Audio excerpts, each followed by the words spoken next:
So good afternoon. It's good morning. Good morning to all.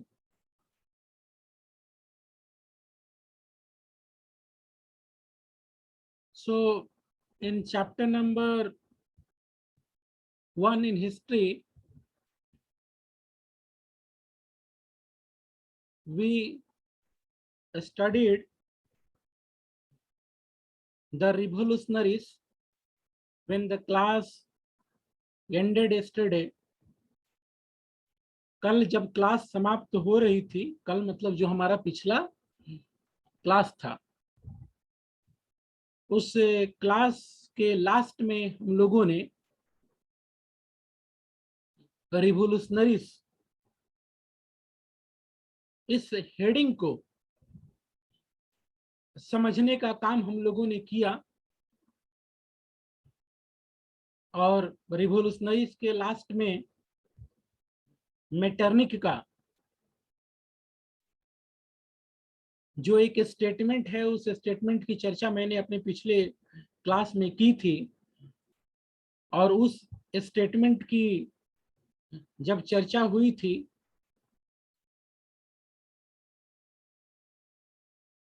उस statement पर ही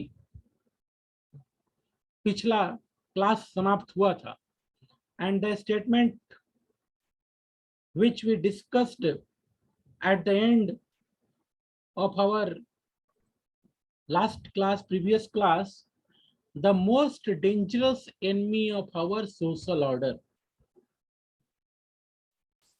Metternich ने Mazzini के विषय में स्टेटमेंट दिया कि मैजनी सोशल ऑर्डर का सबसे बड़ा, सबसे खतरनाक दुश्मन है। और ऐसा इसलिए क्योंकि मेटरनिक मोनार्की वाले सिस्टम में थे, जबकि मैजनी रिलेंटली अपोज्ड मोनार्की, और उसका विजन था कि इटली में और दुनिया के दूसरे हिस्सों में डेमोक्रेटिक रिपब्लिक सिस्टम अपनाया जाना चाहिए। Moving from this point, the next heading is point number 3, the age of revolution 1830 to 1848। 1830 से 1848 का जो समय है, जो कालखंड है, जो टाइम पीरियड है, उसे एज ऑफ रिवॉल्यूशन कहा गया। इसके पीछे कारण यह है कि अनेक छोटी बड़ी घटनाएं, क्रांतियां यूरोप में देखने को मिलती हैं। यहाँ 3 विशेष घटनाओं का जिक्र है। उन 3 घटनाओं को हम देखेंगे, जानेंगे। जो पहली घटना है वह फ्रांस से ही जुड़ी हुई है। याद करो, इसके पहले जो टॉपिक था न्यू कंजर्वेटिज्म आफ्टर 1815, उसमें हम लोगों ने देखा कि नेपोलियन बोनापार्ट के हारने के बाद फ्रांस में बॉर्बन डायनेस्टी रीस्टोर कर दिया जाता है। अब उसी फ्रांस में जुलाई 1830 बॉर्बन डायनेस्टी जो रीस्टोर हुआ था आफ्टर कंजर्वेटिव रिएक्शन 1815, उसके विरुद्ध लिबरल्स का रिवॉल्यूशन होता है और कॉन्स्टिट्यूशनल मोनार्की की वापसी होती है। बच्चों ध्यान देना, फ्रांस की घटना आप याद करो। फ्रेंच रिवॉल्यूशन आपने क्लास 9 में पढ़ा है। फ्रेंच रिवॉल्यूशन 14 जुलाई 1789 का दिन विशेष रूप से लिया जाता है। फिर संविधान बना, कॉन्स्टिट्यूशनल मोनार्की वहां आई। फिर रॉबस्पायर का रूल आया, डायरेक्टिव का रूल आया, नेपोलियन बोनापार्ट का शासन आया, फिर से वापस बॉर्बन डायनेस्टी का रूल आया, और फिर अब देखो जुलाई 1830, लगभग 15 साल बाद फ्रांस में फिर वही घटना घट रही है, फ्रेंच रिवॉल्यूशन के बाद वाली constitutional monarchy with Louis Philippe at its head. France में आ गया कॉन्स्टिट्यूशनल मोनार्की, मोनार्की की जगह कॉन्स्टिट्यूशनल मोनार्की, यानी कि राजा की पावर लिमिट कर दी गई। ठीक है, अब इस घटना पर मेटरनिक का एक रिमार्क दिया हुआ है, बहुत इंपॉर्टेंट फिगर रहा मेटरनिक, विशेष रूप से 1850s के बैकग्राउंड में, 10 से 50s के बैकग्राउंड में, 40s के बैकग्राउंड में बड़ा इंपॉर्टेंट रहा Metternich. He was chancellor of Austria, duke Metternich. France में कॉन्स्टिट्यूशनल मोनार्की एक बार फिर से देखने को मिल रही है जुलाई 1830 की घटना के बाद। तो इस पर मेटरनिक ने कहा, when France sneezes, when France sneezes the rest of, ध्यान दीजिएगा स्टेटमेंट पर, when France sneezes the rest of Europe catches cold.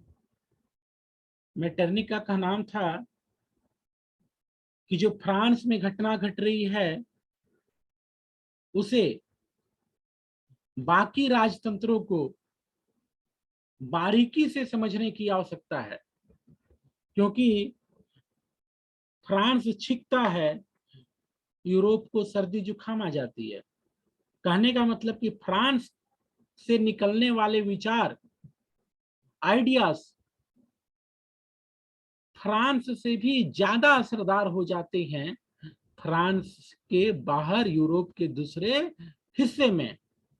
इसलिए मेटरनिक का क्या नाम था, मेटरनिक आगाह कर रहा है, अलर्ट कर रहा है what happened in France in July 1830। तो यह जो सेंटेंसेस था यह फ्रांस से जुड़ा हुआ।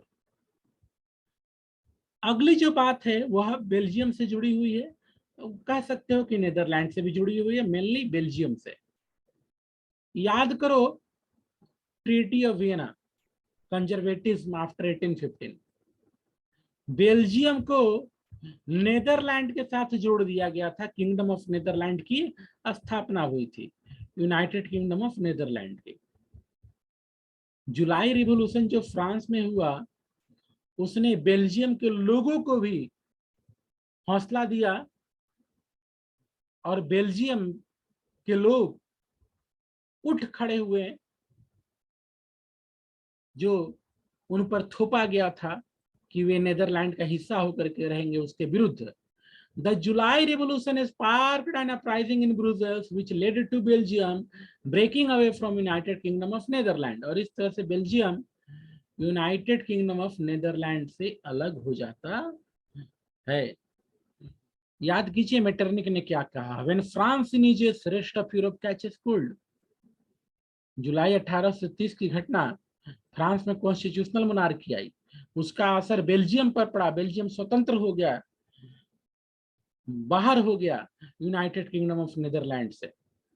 दो घटनाओं का जिक्र हुआ इस पैराग्राफ में, एक फ्रांस की, एक बेल्जियम की। जो तीसरी घटना है वह है ग्रीस की है। ग्रीस के an event that mobilized nationalist feeling among the educated elite across Europe was the Greek War of Independence। Greece का वॉर ऑफ इंडिपेंडेंस, स्वतंत्रता का संग्राम, स्वतंत्रता का युद्ध। Greece had been part of Ottoman empire.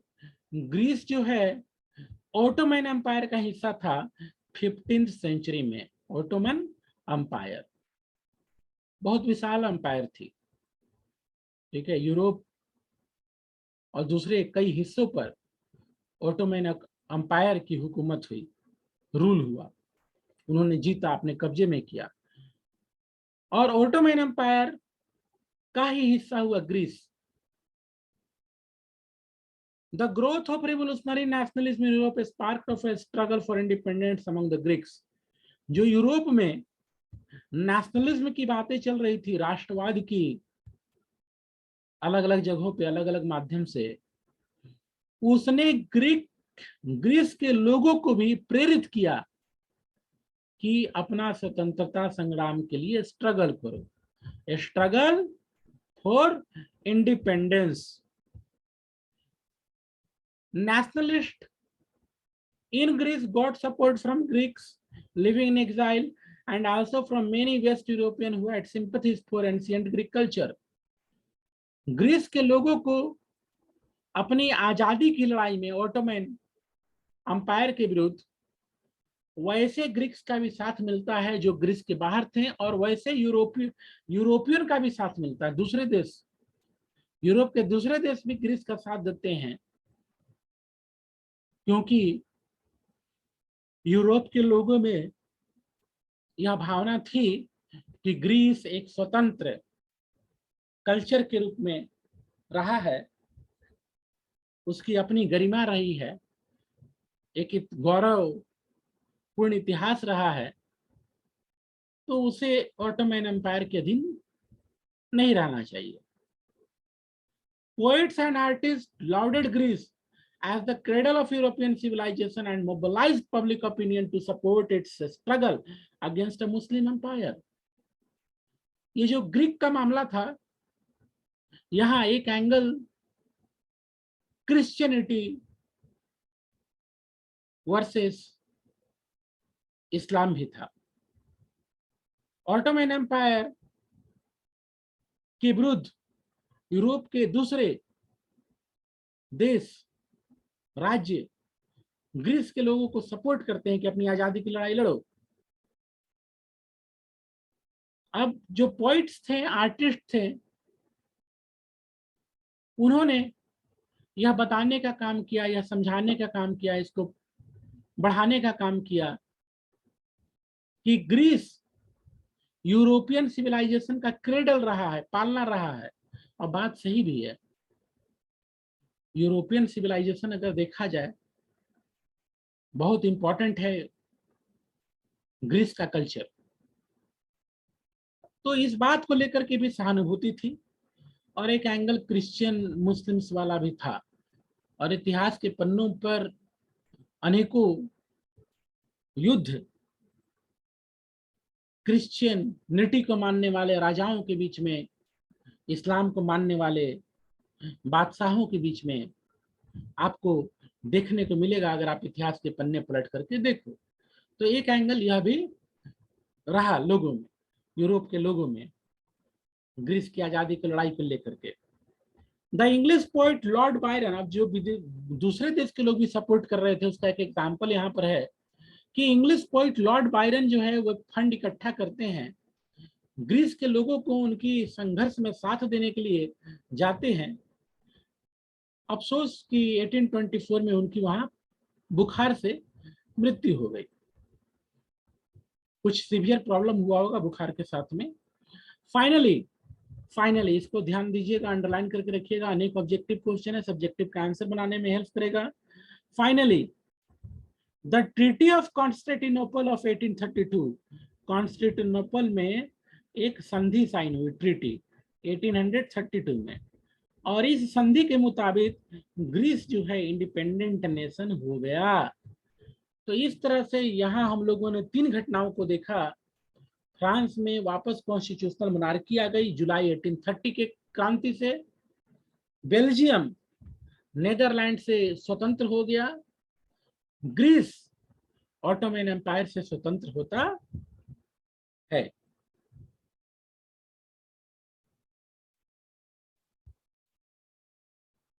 आगे देख लो, हेडिंग है 3.1, the romantic imagination and national feeling. The romantic imagination and national feeling. क्या बोल रहा है? The development of nationalism did not come only about only through wars and territorial expenses. कहा जा रहा है कि नेशनलिज्म केवल युद्ध से और सीमा विस्तार, अपना ये देश का राज्य का एरिया को बढ़ाना, केवल इन्हीं कारणों से नहीं आया केवल, ठीक है, मतलब they are not the only reason for nationalism, ठीक है। Culture played an important role in creating the idea of nation.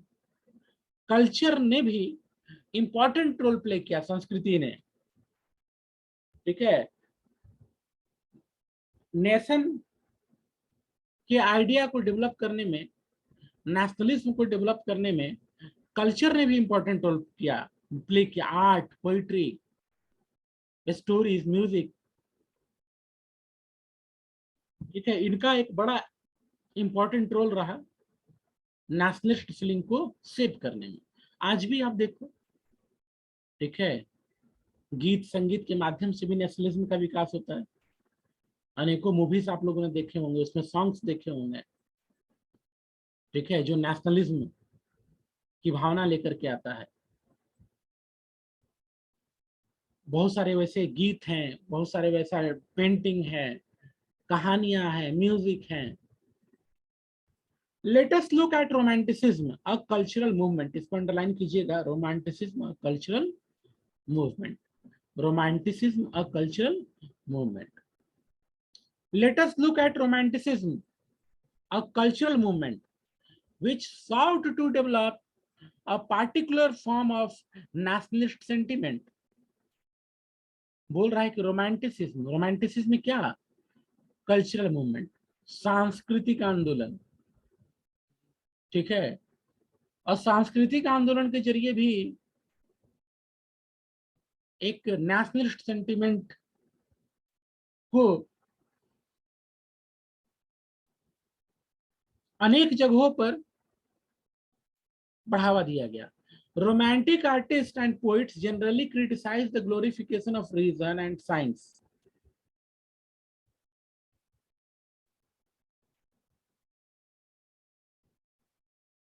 And focus instead on emotions, institutions, and mystical feelings.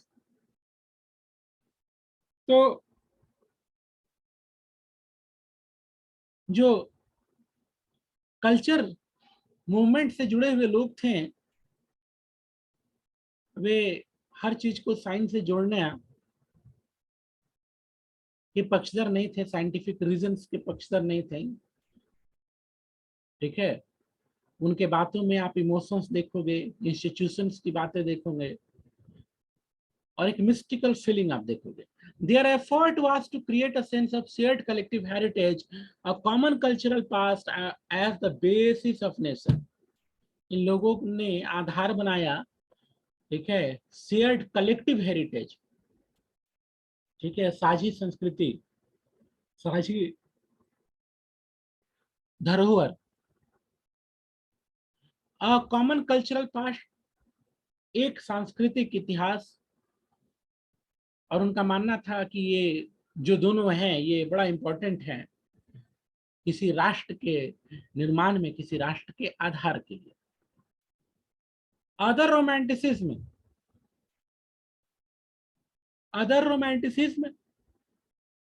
such as the German philosopher John Gottfried Herder claimed.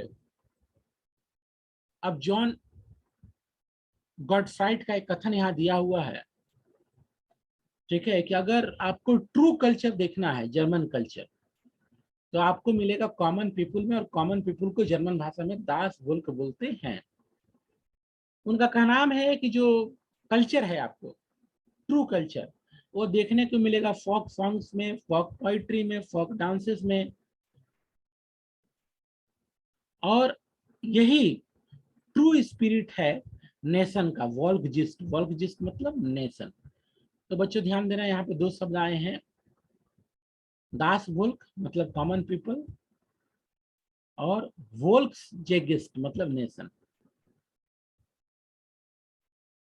So collective and recording these forms of folk culture was essential to project of nation building. तो ऐसा हम लोगों का मानना था John Gordon fried का कि इनको प्रोटेक्ट करने की जरूरत है और इनको रिकॉर्ड करने की जरूरत है, कलेक्ट करने की जरूरत है, और ऐसा नेशन बिल्डिंग के लिए बहुत इंपॉर्टेंट है, राष्ट्र निर्माण के लिए बहुत इंपॉर्टेंट है। Now page number 15, page number 15।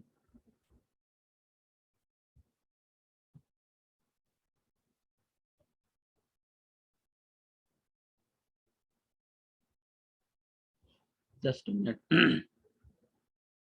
Page number 15, the very first line. The emphasis on vernacular language, the emphasis on vernacular language. Vernacular language मतलब लोकल भाषा, लोकल लैंग्वेज, ठीक है। The emphasis on vernacular language and the collection of local folklore was not just to recover an ancient national spirit, but also to carry the modern nationalist message to large audiences who were mostly illiterate. तो यह बताया जा रहा है कि vernacular language पर emphasis जोड़, ठीक है, और लोकल फोकलोर को कलेक्ट कर रहा, तो ये कोई पुरानी नेशनलिस्ट स्पिरिट को खोजने भर नहीं था, मॉडर्न नेशनलिस्ट मैसेज के लिए भी इंपॉर्टेंट है, बहुत से ऑडियंसेस के लिए, क्योंकि वो पढ़ लिख नहीं समझते हैं, तो उनके लिए ये मैसेजेस बहुत इंपॉर्टेंट है। This was specially so in the case of Poland, ऐसा पोलैंड के केस में देखने को मिला, which has been partitioned at the end of 18th century to great powers Russia, Prussia and Austria. तो देखो एक एग्जांपल पोलैंड का है। पोलैंड इसी चैप्टर में हम लोगों ने देखा है न्यू कंजर्वेटिव चैप्टर 1815 में कि वाटरलू की लड़ाई में नेपोलियन बोनापार्ट को डिफीट मिली और उसके बाद पोलैंड को जो शक्तियां थी उस समय की, रसिया, प्रूसिया, ऑस्ट्रिया आपस में बांट लेते हैं। Even though Poland no longer existed as an independent territory, national feelings were kept alive through music and language. बताया जा रहा है विदेशियों का कब्जा था, कोई वैसी बड़ी फीलिंग नहीं थी राष्ट्र को लेकर के, लेकिन फिर भी नेशनलिस्ट फीलिंग वालों ने वहां के म्यूजिक और लैंग्वेज को बचाए रखा, जबकि ऐसा करते हुए अनेकों को सजा दी गई।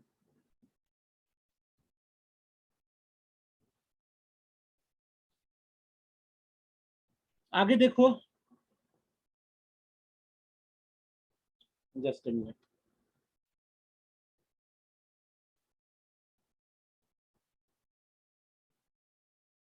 तो म्यूजिक और लैंग्वेज, एक एग्जांपल यहाँ पे दिया जा रहा है, एक नाम है आ रहा है सामने, कैरोल कुरपिंस्की। कैरोल कुरपिंस्की। अब कैरोल कुरपिंस्की जो हैं वे पोलैंड के स्ट्रगल को अपने ओपेरास और म्यूजिक से उन्होंने सेलिब्रेट किया। इन माध्यमों के जरिए वे लोगों तक अपनी बातों को पहुंचाएं। Karol Kurpinski, for example, celebrated a national struggle through his operas and music, turning folk dances like the Polonaise and Muzurka into nationalist symbol. तो एक नाम यहाँ आ रहा है कैरल कुरिन्स्की। उन्होंने बहुत कुछ किया नेशनल लैंग्वेज के लिए, फ्रेंच के लिए, और उन्होंने फोक डांसेस को संरक्षित किया और पोलेनाइज की तरह मुजुर्का जो है नेशनलिस्ट सिंबल हो गया। मतलब आपको ये समझाने का प्रयास किया जा रहा है किस तरह से नेशनलिज्म की फीलिंग आपको music, books, dances, folk tales आदि अनेक साधनों से मिला। Now moving ahead, language too played an important role in developing nationalist symbol. ध्यान दीजिएगा इसको।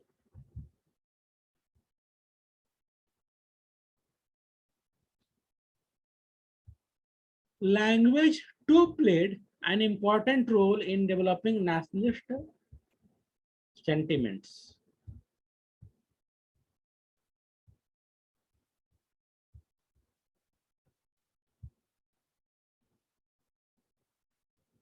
Now, तो जो शुरू का हिस्सा है उसमें हम लोगों ने डांस देखा, म्यूजिक देखा, अब लैंग्वेज। पोलैंड का वो हिस्सा जो रशियन ऑक्यूपेशन में था, रसिया ने वहां पोलिश भाषा पर पूर्णतः पाबंदी लगा दी कि कोई भी पोलिश भाषा का यूज नहीं करेगा। After Russian occupation, the Polish was forced out of school and the Russian language was imposed everywhere. 1831, an armed rebellion against Russia rule took place, which was ultimately crushed. अब 1831 की बात बोला जा रहा है कि एक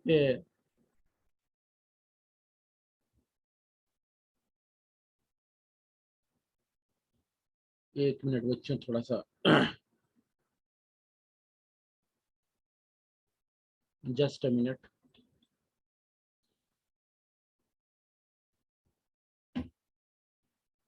तो देखो, इसमें आपको बात हो रही है रोमांटिसिज्म की, और रोमांटिसिज्म कई बार एक नंबर में क्वेश्चन होता है, आता है, what do mean by romanticism या डिफाइन रोमांटिसिज्म। तो रोमांटिसिज्म को यहाँ डिफाइन किया है कल्चरल मूवमेंट से।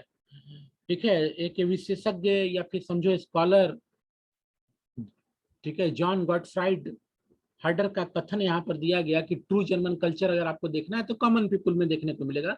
बात सही भी है, हर जगह की बात सही है। इंडिया में भी जो ट्रू कल्चर देखना है वो गांव देहातों में मिलेगा, ट्रू कल्चर इंडिया का। तो वहां भी बदलाव आ रहे हैं, पर फिर भी बहुत कुछ बचा हुआ है। अब उसके बाद फिर वहां से बाहर निकल करके एग्जाम्पल है पोलैंड का। ठीक है, पोलैंड जो पहला पैराग्राफ है उसमें यह दिखाया गया कैरोल कोनस्पिंस्की ने कैसे पोलैंड के म्यूजिक के जरिए, पोलैंड का डांस के जरिए नेशनलिज्म का मैसेज लोगों को दिए। जो दूसरा पैराग्राफ है उसमें लैंग्वेज की बात हो रही है। वह हिस्सा जो रसिया को दिया गया आफ्टर 1815, रसिया ने वहां पोलिश भाषा पर पाबंदी लगा दिया। 1831, an armed rebellion against Russian rule took place, which was ultimately crushed.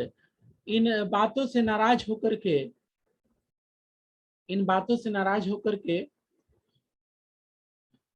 ठीक है, कौन सी बात? रसिया का पोलिश भाषा पर प्रतिबंध। पोलिश के लोगों ने, ठीक है, आर्म्ड रेबेलियन किया, माने हथियार लेकर के विरोध किया कुछ लोगों ने, लेकिन उनके आंदोलन को जो रसिया है वो क्रश कर देता है, क्योंकि रसिया एक महाशक्ति थी उस समय भी। ठीक है, following this many members of clergy in Poland began to use language as weapon of national resistance. तो पोलैंड के दूसरे लोग भी पोलिश भाषा बोलने लगते हैं। Polish was used for church gathering and all religious instruction. Church की गैदरिंग में भी जो प्रिस्ट थे वे कभी झुके नहीं। जो उनके उपदेश हैं, जो उनकी बातें हैं, फ्रेंच भाषा में ही फ्रांस में डिलीवर्ड होती। तो उन्होंने इस आंदोलन को एक शेप में दे रहे हैं। ठीक है, priests from churches. As a result, a large number of priests and bishops were put in jail on or sent to Siberia by the Russian authorities as punishment for their refusal to preach in Russia. तो दूसरे देशों से प्रेरित होकर के Poland का वह हिस्सा जो रशिया के कब्जे में था, उन्होंने डिमांड किया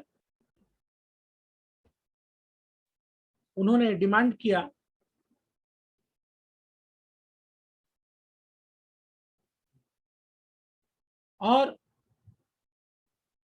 जो उनका डिमांड था लैंग्वेज को लेकर के, कुछ और अधिकारों को लेकर के, यहाँ उसकी बात नहीं है, यहाँ विशेष रूप से लैंग्वेज को लेकर के है, उनकी बातों को माना नहीं गया तो सशस्त्र आंदोलन उन लोगों ने किया।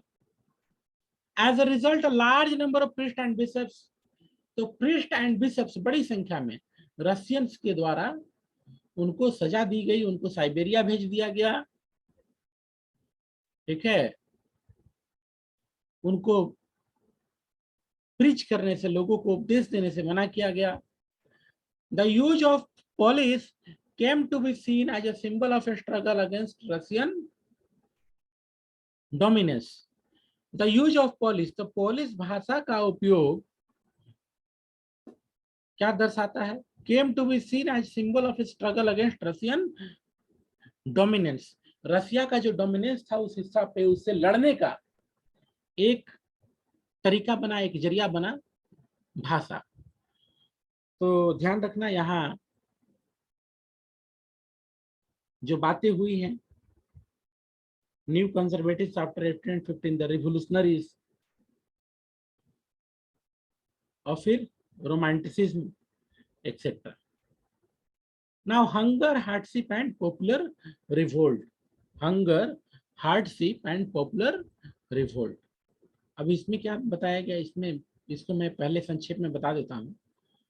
इसमें आपको यह बताया गया है कि अगर कहीं भूखमरी होगी, जीवन जीना कठिन होगा, तो लोग सड़कों पर निकलेंगे, शासन में चाहे कोई भी हो, ठीक है। Hunger, hardship and popular revolt. The 1830s were year of great economic hardship in Europe. 1830 का जो समय है, 1830 फ्रांस में क्या हुआ, ठीक है, फ्रांस में कॉन्स्टिट्यूशनल मोनार्की किया गया, ठीक है। ध्यान देना बच्चों, ये 1830 के बैकग्राउंड में बोल रहा हूँ, 1830 के बैकग्राउंड में। तो 1830 ग्रेट इकोनॉमिक हार्डशिप थी, जीवन जीना बहुत कठिन था यूरोप, ठीक है।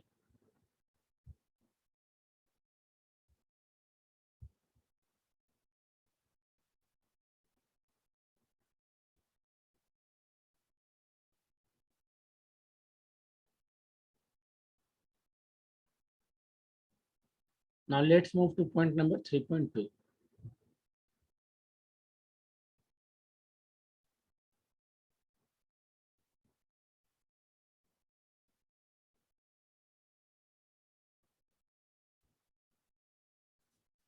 So point number 3.2, hunger, hardship and popular revolt. अब देखते हैं क्या लिखा गया है। मोटा मोटी बात यह है कि अगर हंगर होगा, लोग भूखमरी के शिकार होंगे, लोगों का जीवन कठिनता में गुजरेगा, तो वहां आप रिवोल्ट देखोगे।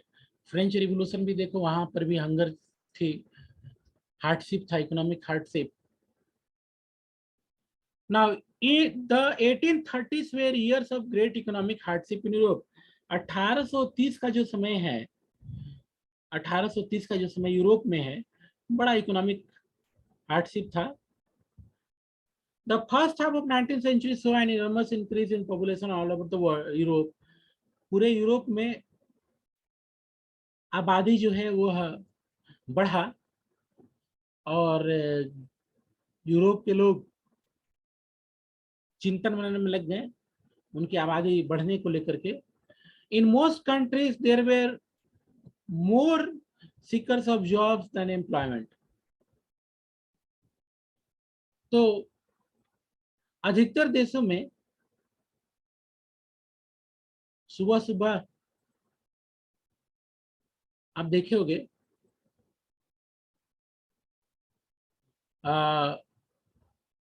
शहर के कुछ ऐसे जगह होते हैं जहां लोग पहुंचते हैं, ठीक है, डेली वेजर, कि आज मतलब कुछ काम खोजने के लेकर के। तो यूरोप की बात हो रही है, आबादी तो बढ़ गई, ठीक है, आबादी बढ़ गई लेकिन रोजगार नहीं बढ़ा। तो सीकर्स ऑफ जॉब माने जॉब खोजने वाले, जॉब खोजने वालों की संख्या बढ़ गई, मतलब बेरोजगार लोगों की संख्या बढ़ गई। Population from rural areas migrated to the cities to live in over crowded slums. लोग रूरल एरिया से, ठीक है, रूरल एरिया से अर्बन एरियाज की ओर माइग्रेट करने लगे। स्मॉल प्रोड्यूसर्स इन टाउन्स, जो छोटे प्रोड्यूसर्स थे उनकी हालत खराब हो गई कंपटीशन के चलते। नाउ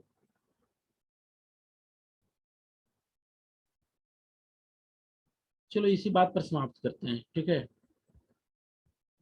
कल इसी पॉइंट पर आगे बढ़ेंगे। पॉइंट है hunger, hardship and popular revolt. Hunger, hardship and popular revolt. आज की बात में इतना ही। कोई प्रश्न होगा तो व्हाट्सएप पर भेज देना। That's all, thank you very much to be with me. Have a nice day.